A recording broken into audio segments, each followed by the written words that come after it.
Halo teman-teman semua, apa kabar? Kembali lagi di channel WPU bersama saya Sandika Gali. Dan di video kali ini kita akan membahas mengenai topik yang cukup banyak diminta oleh teman-teman sekalian, yaitu panduan belajar atau jalur belajar untuk web developer di tahun 2022 ini. Jadi buat teman-teman yang belum tahu, sebetulnya tahun lalu saya juga sudah pernah membuat video serupa ya, dimana di dalamnya itu saya kasih tahu ke kalian topik atau materi atau teknologi apa saja yang harus kita pelajari untuk menjadi seorang web developer. Nah, kalau teman-teman belum nonton, boleh langsung aja cek videonya dengan mengklik tombol i yang ada di atas kanan video ini, atau teman-teman bisa klik linknya di deskripsi video juga. Nah, sekarang kita akan coba update nih videonya dengan menyertakan materi-materi, topik-topik, dan juga teknologi-teknologi baru yang di video sebelumnya belum ada. Ya, karena seperti yang kita ketahui di dunia teknologi, khususnya programming ini, perkembangannya sangat pesat sekali teman-teman. Dan kali ini kita akan coba bikin lebih spesifik lagi. Kali ini yang akan saya bahas adalah mengenai jalur belajar khusus untuk bagian front-end saja teman-teman. Nah, gimana jalurnya? Terus apa aja yang harus kita pelajari untuk menjadi seorang front-end web developer handal? Kita akan bahas tuntas di video ini. Tapi sebelumnya, saya mau ucapin terima kasih dulu kepada sponsor kita untuk video kali ini, yaitu Niaga Hoster.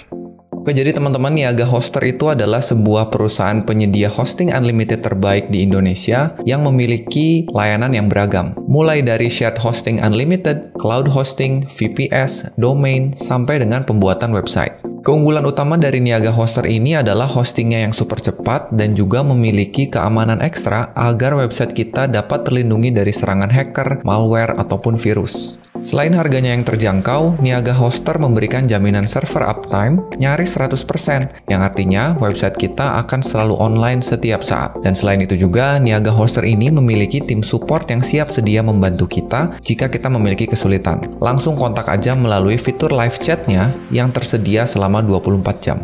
Dan saat ini, jika kalian membutuhkan web hosting, Niaga Hoster sedang memberikan diskon yang sangat besar sampai dengan 75% untuk salah satu layanannya, yaitu paket personal. Dan menurut saya, paket hosting personal ini adalah paket yang paling value for money buat kita. Karena dengan harga yang sangat terjangkau ini, kita dapat fitur yang lengkap banget. Jika kalian membeli paket ini langsung selama 3 tahun, kalian yang seharusnya membayar sebesar 3,8 jutaan, ini kalian hanya perlu membayar sebesar 950 ribuan aja, belum termasuk pajak. Dan kerennya lagi, ini sudah termasuk nama domain gratis sesuai pilihan kalian sendiri.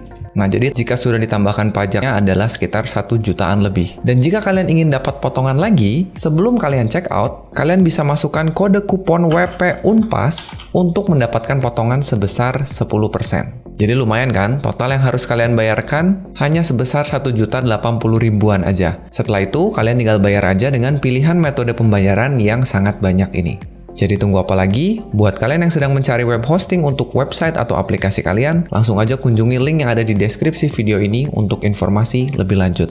Oke teman-teman ya, jadi untuk panduan mengenai front-end web developer ini akan saya sampaikan dengan bantuan slide ya. Ya, kebetulan slide ini sudah sempat saya sampaikan juga di beberapa kesempatan, tapi untuk kali ini khusus saya sudah perbaiki menjadi lebih lengkap lagi ya. Jadi judul dari slide-nya adalah Front-End Web Development Roadmap untuk tahun 2022 ya. Udah siap ya teman-teman ya? Jadi kita akan mulai dulu dengan definisi ya, seperti biasa. Kita mulai dari definisi apa itu web development dulu teman-teman ya. Mungkin teman-teman sudah pernah melihat diagram berikut ini ya, bahwa web development itu sebetulnya terdiri dari beberapa bagian ya. Ada yang namanya front end, ada yang namanya back end, ada yang disebut dengan DevOps, bahkan ada yang disebut dengan full stack. Nah, tapi di sini kita akan fokus dulu ke bagian front end web development-nya saja. Sehingga kalau misalnya kita lihat definisinya, apa itu front end web development, teman-teman? Kita bisa lihat di sini, saya bacakan dulu ya. Jadi katanya front end web development is the development of the graphical user interface of a website through the use of HTML, CSS, and JavaScript so that user can view and interact with that website. Ya, ini teman-teman kalau lihat definisinya dari Wikipedia. Ya, tapi kalau misalkan bingung, Pak, ini artinya apa, Pak? Nah, coba kita terjemahkan dulu definisinya. Ya, jadi kalau teman-teman lihat di sini katanya, front-end web development itu adalah sebuah proses development atau pengembangan dari antarmuka grafis pengguna untuk sebuah website melalui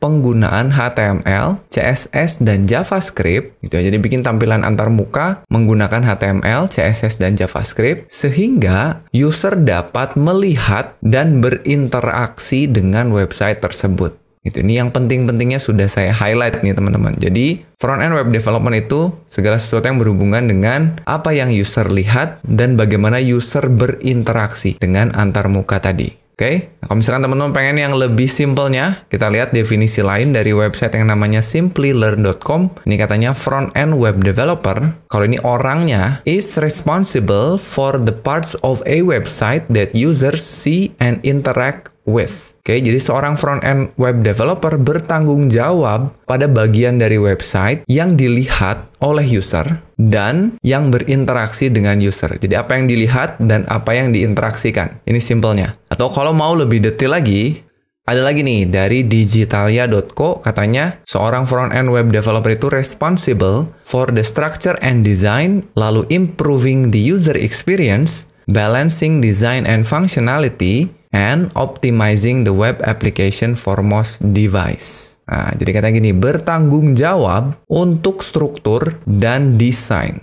Ya, kita anggap aja struktur ini HTML dan desain ini tampilannya atau CSS-nya. Oke, jadi dia yang tanggung jawab membuat sebuah struktur dan tampilan, lalu juga meningkatkan user experience atau pengalaman pengguna, menyeimbangkan antara tampilan dan fungsionalitas. Ya, jadi tidak hanya tampilannya bagus, tapi harus berfungsi dengan baik. Gitu, karena saya yakin teman-teman pernah lihat sebuah website atau aplikasi yang tampilannya bagus tapi susah digunakan, atau kebalikannya yang aplikasinya gampang banget buat digunakan, tapi tampilannya nggak bagus, gitu ya. Nah, ini menyeimbangkan antara kedua itu. Dan yang terakhir, ini yang nggak kalah penting, melakukan optimasi. Gitu. Jadi nggak cuma bikin aja, tapi dipikirin juga kecepatannya, efisiensinya, dan lain sebagainya untuk semua device, gitu ya. Nah, di sini kita harus pikirin juga berarti interoperability dan responsifnya juga. Itu dia. Jadi, tanggung jawab seorang front-end web developer ternyata cukup banyak ya, teman-teman ya. Oke, jadi kita udah mulai dari definisinya. Mudah-mudahan sekarang kebayang kerjaannya apa. Nah, kalau udah kebayang, sekarang kita masuk ke kebutuhan dari seorang front-end web developer khususnya di Indonesia. Seberapa banyak sih front-end web developer ini dibutuhkan? Ya, kita akan lihat dari seberapa banyak lowongan pekerjaannya. Ya, kalau misalkan teman-teman mengunjungi situs-situs pencari kerja, lalu mengetikkan pekerjaannya front-end web developer, teman-teman pasti akan melihat ratusan lowongan pekerjaan setiap harinya. Dan ini di Indonesia. Yang ini membuktikan bahwa front-end web developer itu adalah pekerjaan yang banyak dicari oleh perusahaan di Indonesia. Dan kalau kita lihat dari salary-nya atau pendapatan atau gajinya, ini rata-rata di Indonesia itu sekitar 7,8 juta ya, atau nyaris 8 juta. Ini rata-rata di Indonesia yang kalau kita lihat per kotanya jelas berbeda ya. Untuk di Jakarta, di Tangerang, di Bandung, di Jogja, dan seterusnya.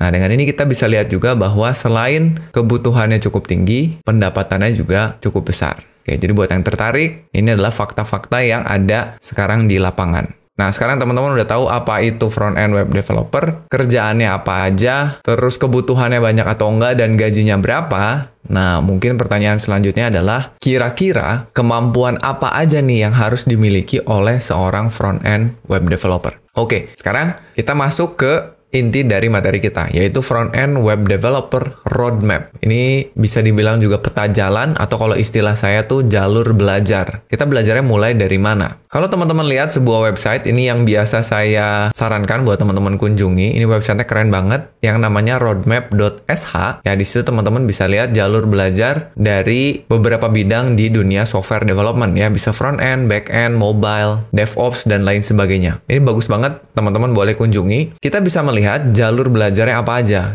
Dimulai dari belajar apa, terus belajar apa, sampai ke bawah. Nah, tapi kadangkala teman-teman yang baru mulai belajar, atau bahkan yang baru pengen tahu nih kira-kira front-end tuh ngapain aja sih, itu kadang-kadang suka kebingungan gitu kalau melihat jalur belajarnya. Karena ini yang saya tunjukkan sekarang ini hanya sebagian. Sebetulnya untuk jalur front-end ini kalau kita zoom out, itu panjang banget teman-teman yang harus dipelajarinya. Yang kadang-kala membuat kita yang baru belajar itu malah jadi frustasi gitu. Ini wah kok banyak banget yang harus dipelajari. Bukannya makin semangat untuk belajarnya, malah jadi frustasi gitu ya. Jadi wah udahlah, pusing gitu ya, banyak banget yang harus dipelajari, nggak jadi gitu jadinya ya. Saya pengen teman-teman nggak usah khawatir gitu ya, karena nanti kita akan bahas satu persatu bagian dari diagram tadi, apa aja teknologi yang harus dipelajari. Tapi intinya gini teman-teman, apakah kita harus bisa semua itu? Apakah semuanya harus dipelajari baru kita bisa dikatakan sebagai seorang front-end web developer? Apakah semuanya harus dipelajari baru kita mulai untuk mencoba mencari kerja sebagai front-end web developer? Atau kira-kira sampai titik mana nih kemampuan yang cukup untuk menjadi seorang web developer? Nanti kita akan bahas. Nah, tapi sekarang kita lihat dulu sebenarnya kebutuhan di lapangan, ya, di lowongan-lowongan pekerjaan tadi,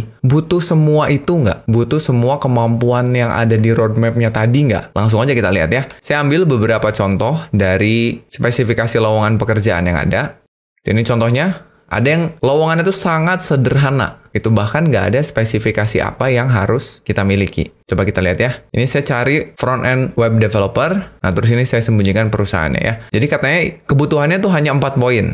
Harus lulusan dari D3 atau S1 Teknik Informatika atau Sistem Informasi. Terbuka untuk fresh graduate gitu. Jadi yang baru lulus, belum punya pengalaman kerja, boleh ngelamar ke sini. Tapi dia harus sudah punya pengalaman bikin project. Jadi sebelumnya harus udah pernah bikin project di bagian front-end. Ya, entah itu tugas kuliah, entah itu tugas akhir atau skripsinya, atau bahkan dia udah pernah ngerjain project di luar kuliah. Jadi minimal selama 1 tahun udah punya pengalaman membuat sebuah project. Dapat bekerja sama dengan tim, memiliki komunikasi yang baik. Nah, sudah hanya ini aja. Nggak dikasih tahu harus bisa apa. Ya, jadi di lapangan mungkin aja ada lowongan yang seperti ini. Atau ada yang lebih spesifik lagi. Nah, ini lihat teman-teman, banyak nih yang harus dimilikinya. Dikasih tahu tanggung jawabnya apa, seorang front-end web developer ini. Tanggung jawab ketika nanti sudah diterima di perusahaan.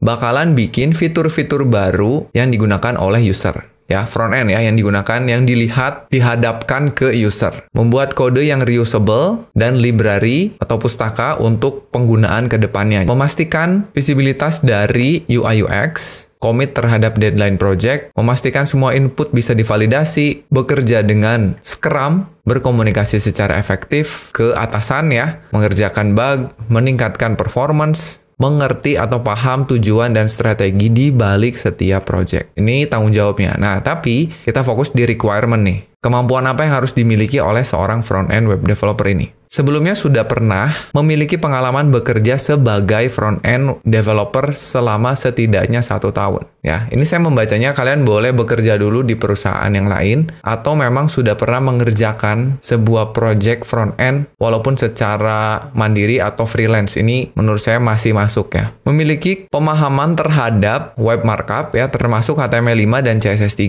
memiliki pemahaman terhadap client-side scripting, JavaScript frameworks termasuk jQuery, memiliki pemahaman dan pengetahuan terhadap pustaka JavaScript dan framework seperti Vue.js, React, dan Angular. Kayaknya ini salah satunya juga nggak masalah ya. Memiliki pemahaman terhadap kompatibilitas cross-browser dan bagaimana cara mengatasinya. Bekerja dengan versioning system, bisa Git, Subversion, atau lainnya katanya. Jadi ini yang harus dimiliki oleh seorang front-end web developer. Ada lagi yang lain nih. Kita lihat fokus di kualifikasinya. Harus bisa HTML, CSS, JavaScript, memiliki perhatian terhadap detail, memiliki kemampuan problem solving dan analitik yang baik, positif. Nah, ini soft skill semua nih, soft skill semua. Teknisnya hanya 2 ini. Nah, untuk ini ada lanjutannya. Lanjutannya ke bawah, ini saya taruh di sebelah kanan. Nah, ini kualifikasi yang lebih diutamakan. Nah, jadi selain minimal, ada lagi nih, diutamakan kita punya ini. Memiliki pengalaman terhadap framework ya, CSS preprocessor atau test runner. Memiliki pengalaman di pengembangan front-end, web accessibility, cross-browser compatibility. Gimana caranya agar website kita jalan dengan baik di browser yang berbeda, yaitu cross-browser compatibility, responsive design, dan front-end performance optimization. Terus juga punya pengalaman pakai jQuery, punya skill graphic design sederhana. Contohnya bisa pakai Photoshop, Figma, atau yang lainnya. Dan ini tingkat pekerjaannya kalian bisa fresh graduate ya, artinya lulusan baru atau pengalaman kerja kurang dari 1 tahun. Dan kualifikasinya tidak terspesifikasi, artinya ini nggak disyaratkan kalian harus lulusan apa dan lulusan mana, nggak ada ya. Kalau tadi kan ada ya S1 atau D3 Informatika, kalau ini tidak terspesifikasi, jadi ini bebas saja.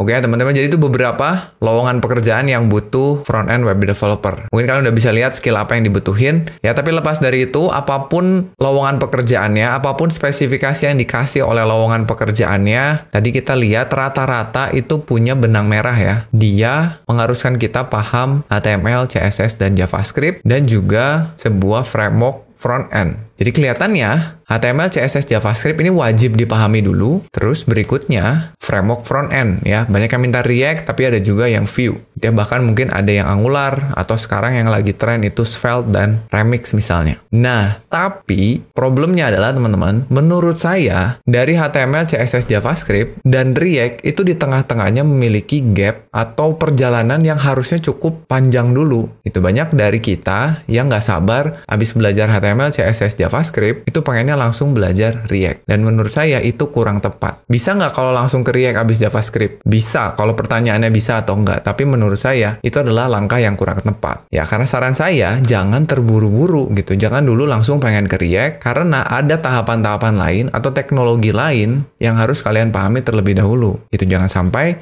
mungkin kalian sering lihat meme ini ya, pengen buru-buru gitu. Bahkan dasar-dasarnya kalian skip gitu. Ah, HTML gampang lah. Sehari 2 hari saya udah paham, langsung CSS. Seminggu udah bisa JavaScript, seminggu udah bisa langsung belajar React. Ya, kemungkinan yang terjadi adalah kalian pengennya loncat, malah nggak nyampe gitu ya. Nah, saya nggak mau seperti itu. Makanya kita sekarang lihat dulu nih, perjalanan apa yang harus kita tempuh, baru nanti kita belajar sampai ke front-end framework tadi. Ya, teman-teman ya. Jadi bersabar dulu, kita perkuat fundamentalnya dulu. Apa sih yang harus kita pelajari?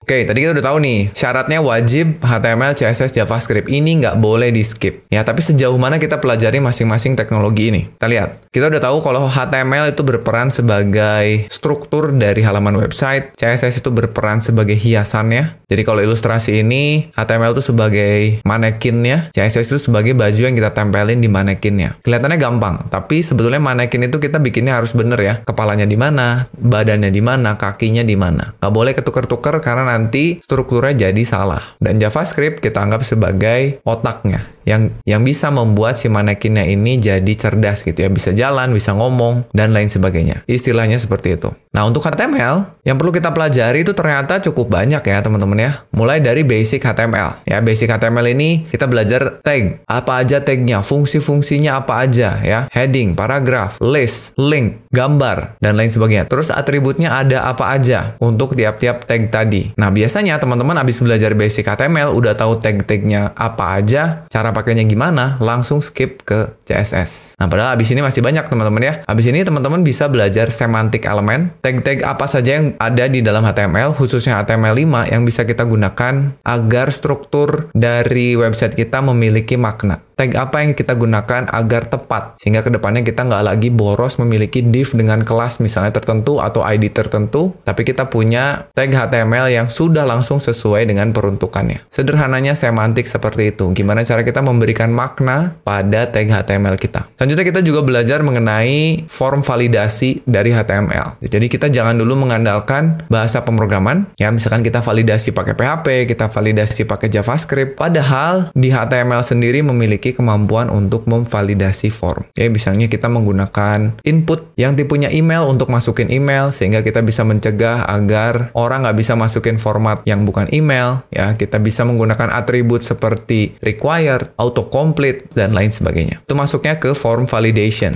Terus juga kita bisa pelajari mengenai SVG dan juga canvas, karena itu kemampuan dari HTML. Kita pelajari juga tentang information architecture, ya, atau arsitektur informasi, di mana kita bisa menentukan informasi mana yang penting yang akan kita tampilkan ke dalam website kita. Ya, ada hierarki informasinya. Terus juga accessibility, ini juga adalah hal yang kadang-kadang kita lewatkan. Ya, bagaimana website kita bisa diakses dengan baik oleh teman-teman kita yang memiliki keterbatasan. Entah itu keterbatasan visual, entah itu keterbatasan motorik, dan lain sebagainya. Dan terakhir, kita juga harus pelajari mengenai search engine optimization. Ya, bagaimana website kita yang udah susah payah kita buat, itu bisa terindeks dengan baik di mesin pencari, misalnya Google. Ya, jadi ini yang harus dipelajari untuk HTML. Kalau udah beres ini, baru teman-teman masuklah ke topik berikutnya, yaitu CSS. Di CSS kita belajar basicnya dulu, ya sama seperti HTML kita pelajari anatominya dulu, apa itu selektor, bagaimana cara menyeleksi elemen pada HTML menggunakan CSS. Terus juga kita pelajari mengenai propertinya ada apa aja, terus juga nilainya yang bisa kita kasih apa. Ya, jadi anatominya ada 3, ada selektor, properti, dan juga value-nya apa. Nah, kalau udah tahu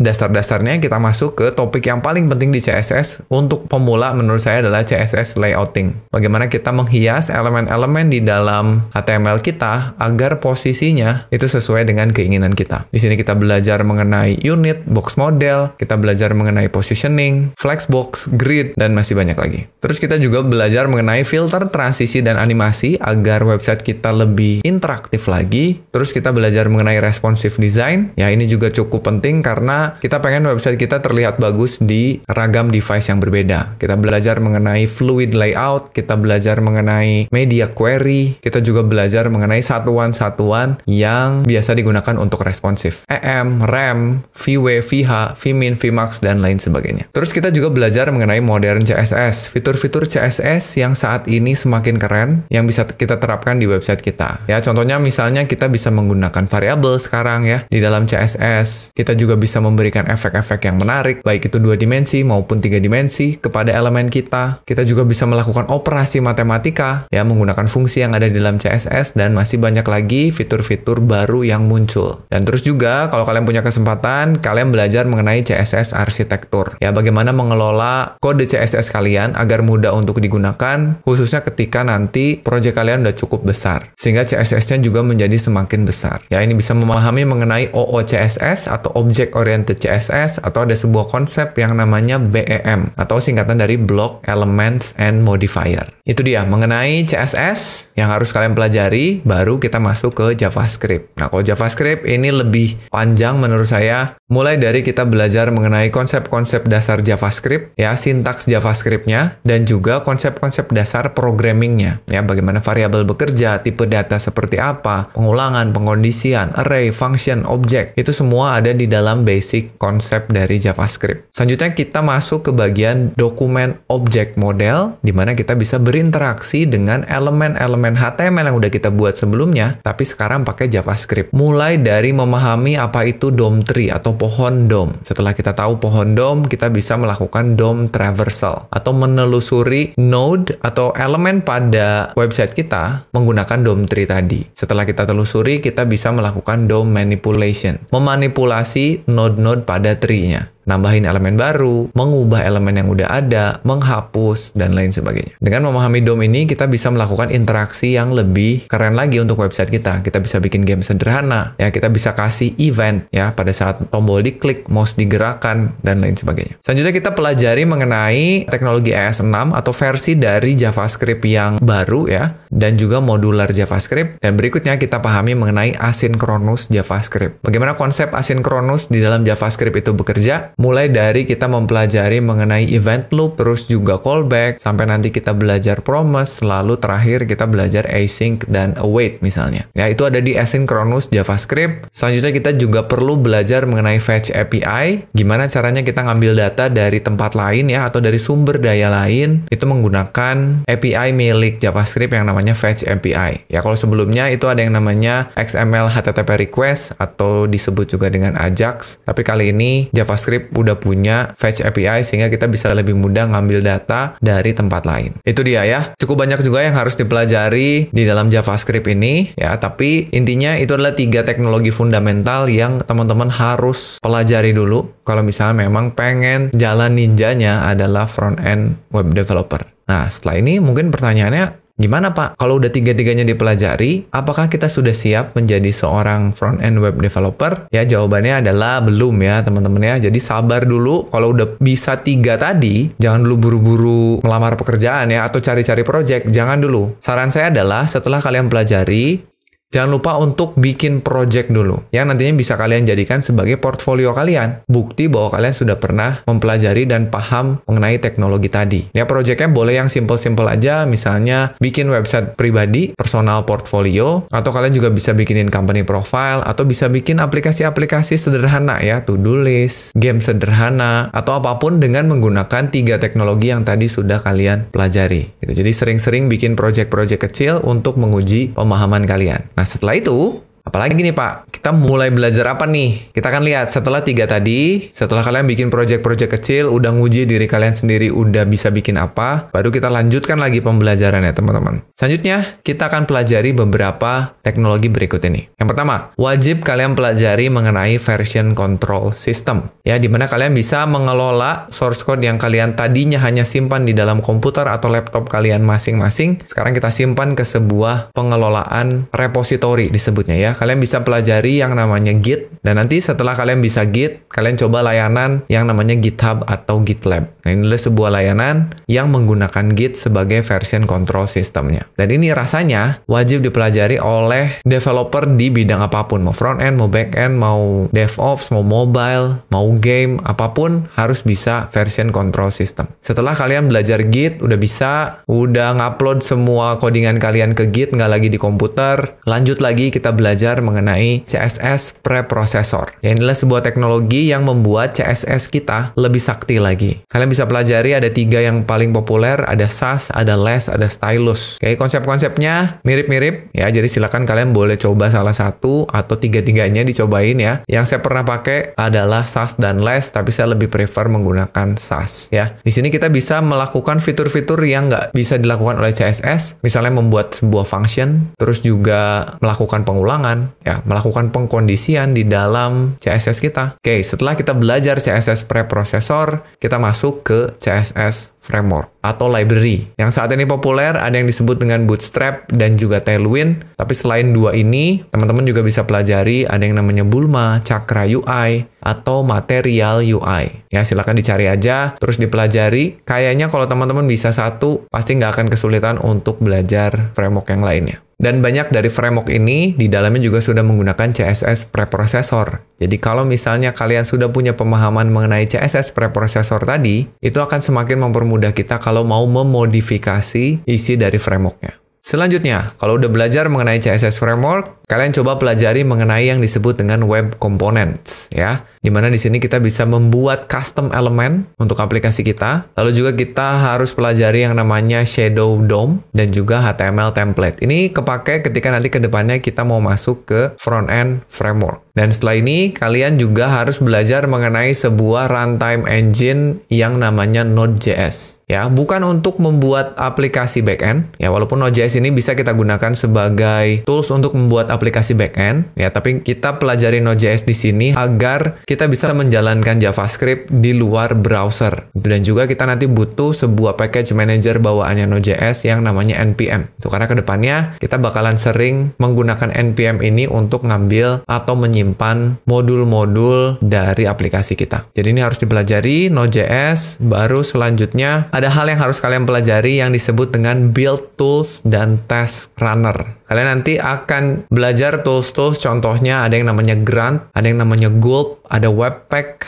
ada juga Vite atau Vite ya. Nah, build tools dan test runner ini nantinya akan kita gunakan untuk mempermudah kita ketika kita melakukan serangkaian pekerjaan yang berulang-ulang. Atau ketika kita nanti membutuhkan banyak library atau banyak script di dalam aplikasi kita. Misalnya kita memanggil 10 script di dalam aplikasi kita gunakan build tools agar kedepannya yang tadinya memanggil 10 script itu hanya manggil 1 script aja, sehingga lebih teroptimasi. Nah, banyak hal yang bisa kita lakukan dengan menggunakan build tools dan test runner ini. Jadi penting banget untuk kita pelajari, dan salah satu yang pentingnya lagi adalah ini akan sangat kepake ketika kita masuk ke pembelajaran berikutnya, yaitu front-end framework atau library. Nah, di sini baru teman-teman belajar yang namanya React, Vue, atau Angular, atau yang tadi teman-teman bisa pelajari Svelte dan juga Remix misalnya. Itu jadi sebelum nyampe ke sini ada hal-hal dulu yang harus dipelajari sebelumnya. Nah, setelah ini belum selesai juga teman-teman. Kita bisa lanjutkan dengan mempelajari yang namanya state management. Ya, jadi state management ini adalah sebuah tools atau teknologi untuk mengelola state ketika kita menggunakan framework front-end yang sebelumnya tadi ya. Misalnya ketika teman-teman menggunakan React nih ya,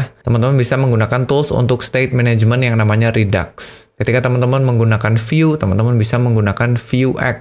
Atau ketika teman-teman menggunakan Angular, teman-teman bisa gunakan RxJS sebagai tools untuk state managementnya. Selanjutnya, setelah belajar ini, teman-teman bisa lanjutkan mempelajari mengenai API. Nah, ini penting banget untuk dipelajari karena API ini adalah sebuah teknologi agar kita bisa ngobrol dengan bagian back-end, gitu ya. Gimana caranya agar aplikasi front-end ini bisa berkomunikasi dengan aplikasi back-end? Itu menggunakan yang namanya API. Atau lebih spesifiknya, teman-teman harus paham mengenai REST API. Ya, di mana nanti kita menggunakan notasi atau bentuk data yang dinamakan JSON, atau kalau mau yang lebih advance lagi, teman-teman bisa pelajari GraphQL. Oke, ini untuk API. Penting untuk dipelajari. Selanjutnya, teman-teman harus belajar juga mengenai website deployment. Nah, bagaimana caranya agar website yang tadi udah dibikin, itu bisa dilihat oleh orang lain. Bisa dideploy ke sebuah web server, begitu ya istilahnya. Nah, ini teman-teman bisa gunakan yang sederhana itu pakai GitHub Pages. Ya, jadi GitHub punya layanan agar websitenya bisa dipublish atau dideploy sehingga bisa dilihat oleh orang lain ya.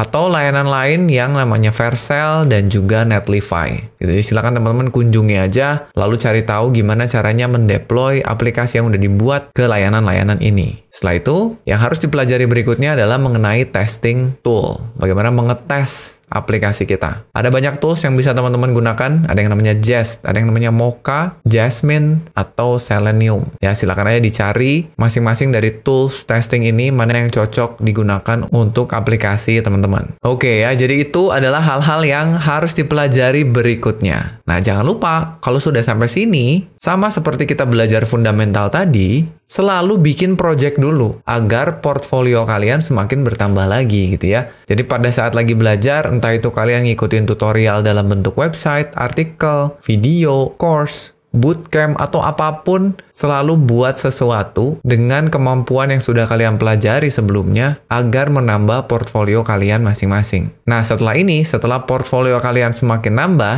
pertanyaan yang sama muncul lagi nih. Apakah sudah cukup nih Pak yang sudah kita pelajari ini untuk menjadi seorang front-end web developer? Oke, jawabannya cukup. Tapi sebetulnya masih ada lagi yang bisa kalian pelajari ya. Jadi kalau sampai sini kalian sudah mau coba untuk mencari project atau melamar pekerjaan sebagai front-end web developer, harusnya udah bisa. Karena kalau kita lihat tadi, apa yang diminta oleh spesifikasi dari perusahaannya, itu harusnya sudah bisa dipenuhi. Oke, contohnya nih, kalau kita lihat yang ini, semuanya tadi sudah kita bahas di teknologi sebelumnya, dan ini ada satu yang penting, poinnya adalah semua yang udah kalian pelajari itu harus bisa dibuktikan dengan adanya portfolio. Ya, dari mana perusahaannya tahu kita bisa Vue? Karena kita punya portfolionya, kita punya project yang dibuat pakai Vue. Tahu dari mana? Kita udah bisa HTML, CSS, JavaScript. Buktinya ada di portfolionya. Portfolionya bisa diakses dan juga bisa dipertanggungjawabkan, gitu ya. Nah, tapi kalau misalnya kalian masih pengen belajar lagi, kira-kira apa yang harus dipelajari lagi nih? Jadi kalau masih pengen tahu apa sih yang harus dipelajari sebagai seorang front-end web developer, kita lihat ya. Jadi kalian bisa belajar mengenai static site generator. Ya, ini teknologi-teknologi seperti Next yang berjalan di atas React dan juga Nuxt.js. Ini framework untuk Vue.js dan juga Gatsby. Ya, Gatsby ini sama juga berjalan di atas React. Ini bisa dipelajari static site generators. Next-nya juga kalian bisa pelajari mengenai progressive web apps atau PWA ya. Apa yang dipelajari di dalam PWA ini, kalian bisa belajar mengenai web storage, web socket, atau service worker ya, dan masih banyak lagi. Lalu selanjutnya kalian bisa belajar mengenai WebAssembly dan masih banyak lagi, teman-teman ya. Jadi itulah sebetulnya perjalanan untuk menjadi seorang front-end web developer itu cukup panjang gitu ya. Karena banyak banget teman-teman yang nanya ke saya tuh, Pak, kira-kira kapan sih saya bisa dibilang itu sudah siap menjadi seorang front-end web developer? Nah, tadi mudah-mudahan sudah bisa menjawab teman-teman semua. Nah, sekarang kalau teman-teman udah tahu perjalanan yang ternyata cukup panjang, pertanyaan saya gimana? Masih mau jadi front-end web developer nggak setelah ini? Ya, karena ternyata perjalanan itu nggak gampang. it's not easy and fun. Saya baru kasih tahu teknologinya, belum kesulitan yang biasanya dihadapi saat belajar tiap teknologinya, atau ada yang disebut dengan learning curve-nya, kurva belajarnya. Ada yang susah, ada yang gampang untuk dipelajari, ada yang dokumentasinya lengkap, ada yang tutorialnya banyak. Jadi sekali lagi nggak mudah, gitu. Karena mungkin kalian sering lihat meme ini juga ya. Belajar HTML kayaknya gampang, lanjut lagi CSS, lanjut lagi JavaScript, kayaknya udah mau beres gitu ya. Tapi ternyata setelah kita beres belajar sebuah teknologi, ternyata di balik itu masih banyak lagi yang lain yang harus kita pelajari. Jadi belajarnya panjang, bahkan mungkin kalian nggak akan pernah berhenti untuk belajar. Belajarnya susah, tapi yang bisa saya pastikan, it's worth it. Pasti sebanding dengan apa yang sudah kalian lakukan gitu ya, dengan apa yang sudah kalian pelajari sebelumnya. Saya bisa pastikan semua jerih payah kalian worth it. Ya, dan nggak usah khawatir, saya akan berusaha untuk menemani proses belajarnya teman-teman ya. Walaupun mungkin di channel Web Programming Unpas juga belum ada materi yang selengkap itu, tapi setidaknya buat teman-teman yang mau mulai belajar untuk menjadi seorang front-end web developer, ya kita bisa mulai dengan mengunjungi jalur belajar yang sudah saya buat di channel Web Programming Unpas. Kalau teman-teman masuk ke channelnya, terus klik aja di bagian home, itu di bawah saya sudah bikinin jalur belajar front-end-nya. Ya, jadi teman-teman bisa mulai dari playlist mana, lanjut ke playlist mana, lanjut ke playlist mana. Yang kedepannya mudah-mudahan ini bisa terus saya lengkapi sehingga jalur yang tadi sudah kita telusuri itu bisa ada semua pembelajarannya. Ya, dan teman-teman juga bisa selalu ingatkan saya kalau misalkan ada pembelajaran yang belum disampaikan atau kelewat gitu ya. Dan kalau misalkan teman-teman pengen lihat jalur belajar versi saya, teman-teman juga bisa download aja atau kunjungi website ini ya. Jadi di bit.ly/jalur-belajar-web-WPU. Ya, ini tolong diperhatikan huruf besarnya harus sama ya. Nah, di sini nanti teman-teman bisa lihat roadmap-nya dan juga bisa kalian download dalam bentuk PDF gitu.